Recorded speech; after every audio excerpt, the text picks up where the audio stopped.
You're watching VinylicPumaGaming. What's up guys, back with another video, and today I figured we could talk about some reasons why Fallout 4 may actually be better than Skyrim. Now, before we start and before anybody gets triggered, I would like to say that I, like most people, think that Skyrim was a better game than Fallout 4. In fact, I've already made a video on why Skyrim is better than Fallout 4, but I figured that today I could make a video talking about some reasons why Fallout 4 is better than Skyrim, because I do think Fallout 4 definitely did some things and improved in some areas that Skyrim lacked in. Now, I'm going to try to avoid arbitrary or obvious things here, like how Fallout 4 has better graphics than Skyrim, or how Fallout 4 had console mods first, especially since Skyrim Special Edition allows for mods on the console versions now. Things like that really go without saying, and I would be surprised if a game released in 2015 didn't have better graphics than a game released in 2011. That said, some things I'm going to discuss may be things that you are already pretty familiar with, while other things may be things that don't immediately come to mind. But enough intro, more video, let's go ahead and discuss. One thing that is frustrating about Skyrim is as you occasionally grab and pick up various items throughout the game, you have the tendency to pick up various random objects.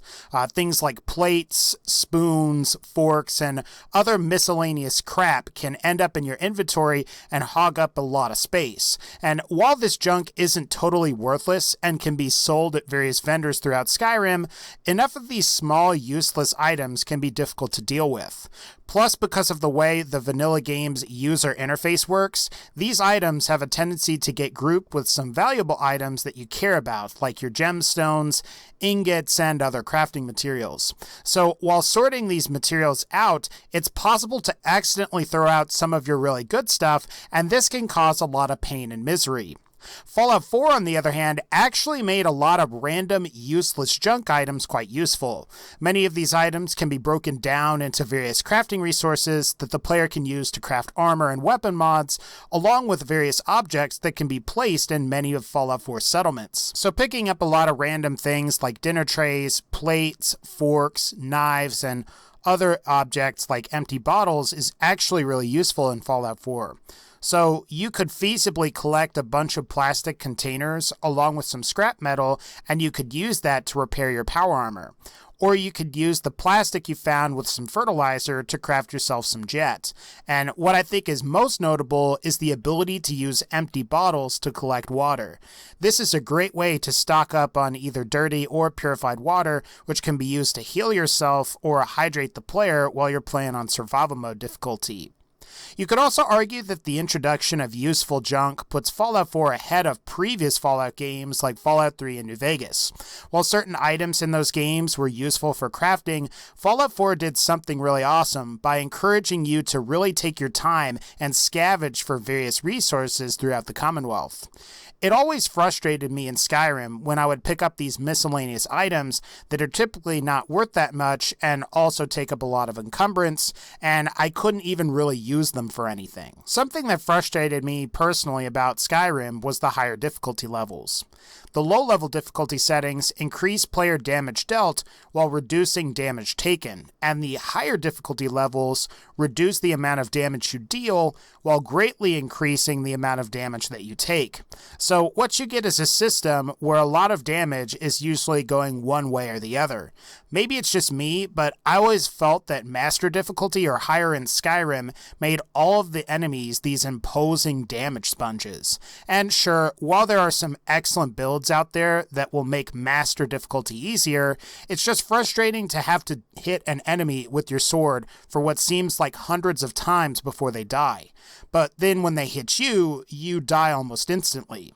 Now, originally, Fallout 4 launched with a difficulty slider or system that was very similar to Skyrim's. Basically, the higher the difficulty, the less damage you deal, while enemies seem to deal way more damage than you.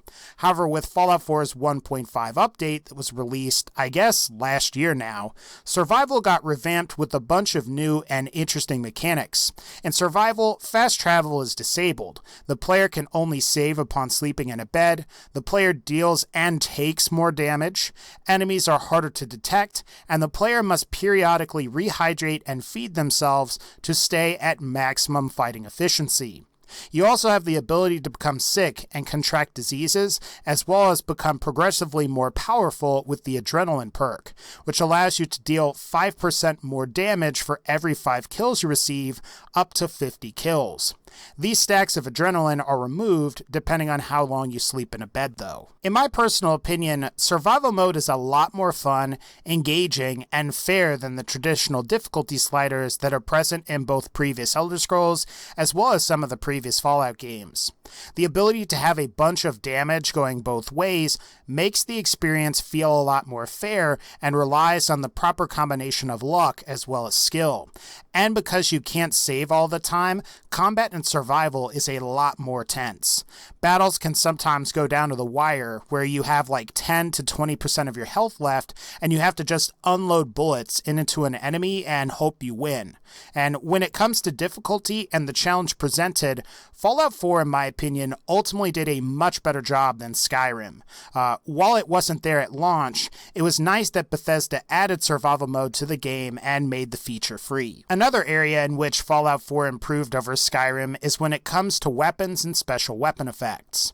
While Skyrim definitely has a lot more interesting things going on when it comes to abilities, skills, and magic, I think Fallout 4 has much more interesting weapons. For the most part, Skyrim has bows and crossbows for ranged combat, with either one-handed swords, axes, and maces, or two-handed swords, axes, and hammers. While there are some subtle differences with how the melee weapons work in combat, like how hammers penetrate armor and swords are more likely to deal critical hits depending on the perks you've picked, most of these weapons are pretty straightforward. Even enchanting in Skyrim is fairly straightforward. You've either got a flame sword, ice axe, or a mace that absorbs health. And the only real wild enchantments, like Paralyze and Fear, are usually more practical after acquiring the same spells from their respective magic schools.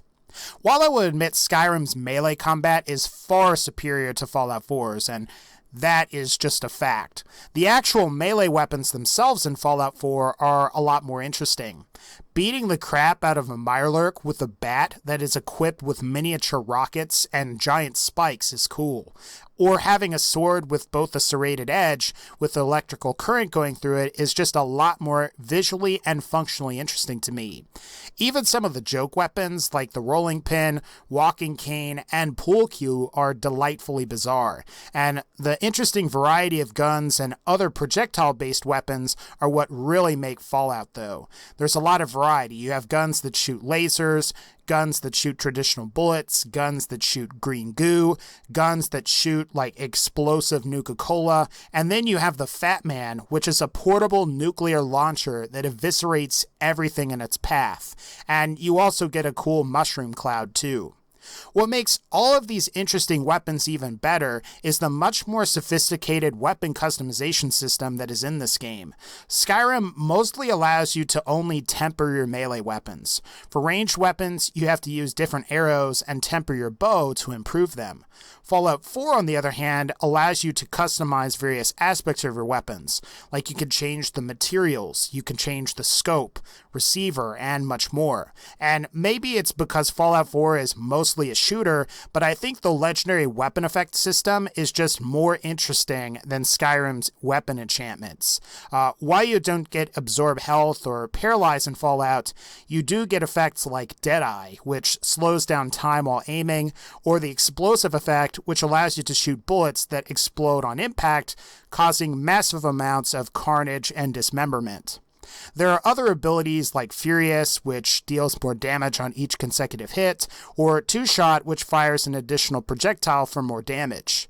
The abilities of the weapons themselves are more interesting and greatly affect how you may use the weapons, and hopefully the next Elder Scrolls will have a wider variety of interesting weapons and allow us to customize them like we can in Fallout 4. So one thing I will admit about Skyrim that's pretty cool is you have access to at least 30, maybe even 40 followers that you can traverse Skyrim with.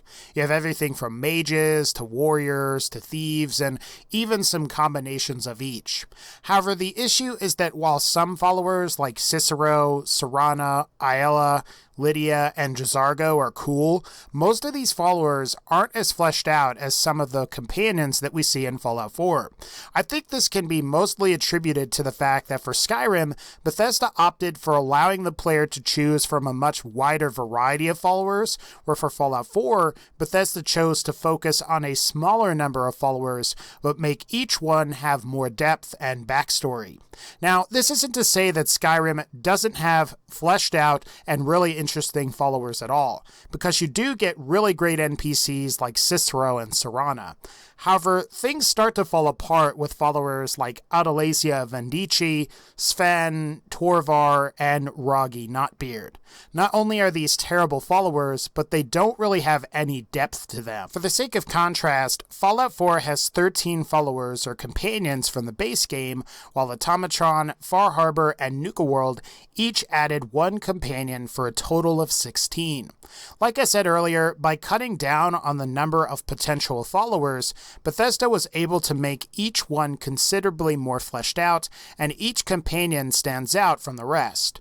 Even companions that sort of look the same, like Curie and Codsworth, have different personalities, which makes them stand out from one another. What I also like about Fallout 4's companion system is that each companion has their own set of likes and dislikes. So one companion may like it when you pick locks or enter power armor, while another companion may actually dislike these options. Maybe you're playing through the game with Piper or Nick, and they hate it when you ask for more money during quests, where other companions like Kate or McCready like when you do that stuff. While this wasn't necessarily a first for Fallout 4, I also like how each companion can provide the player with a special perk after you've reached maximum affinity with them. So, for example, Preston Garvey has United We Stand, which allows you to deal 20% more damage provided you have 3 or more enemies attacking you. Or you have Deacon's Cloak and Dagger, which greatly improves the duration of Stealth Boys, while also providing you with an additional 20% sneak attack damage. I would say that between having less companions with more individuality and uniqueness, and combining that with an affinity system makes Fallout 4's companion system better than Skyrim's follower system. Now, that isn't to say there weren't interesting followers in Skyrim, because there are. However, I think it would have been better to cut back on some of the lousy ones like Sven, Roggy Notbeard, and invest in some of your better ones like Cicero or Serana. Skyrim has some neat houses that the Dragonborn can purchase. I'd say one of my favorites is Hagerim in Windhelm, which was a big spacious house that the Dragonborn can acquire. That said, I even like Breezeholm in Whiterun and Honeyside in Riften as well. It was also nice that Skyrim had an auto-furnishing system, which would populate your houses with various trinkets to make them look like they have been lived in. There was also the Hearthfire DLC, which added plots of land that the Dragonborn could purchase and then build houses on top of. You could build expansions onto your initial house to add features like an apiary, an enchanter's tower, an alchemy laboratory, library, armory, greenhouse, and a few more areas. I think we can all agree, though, that the Hearthfire DLC for Skyrim was basically a precursor to Fallout 4's settlement system. Instead of building a house per se, the player has access to and can build a massive settlement, which can consist of several different houses. The ability to build your house or settlement from scratch with an actual editor is far more impressive than what we got with Skyrim. What I would say is most impressive here is the scale of what you can build.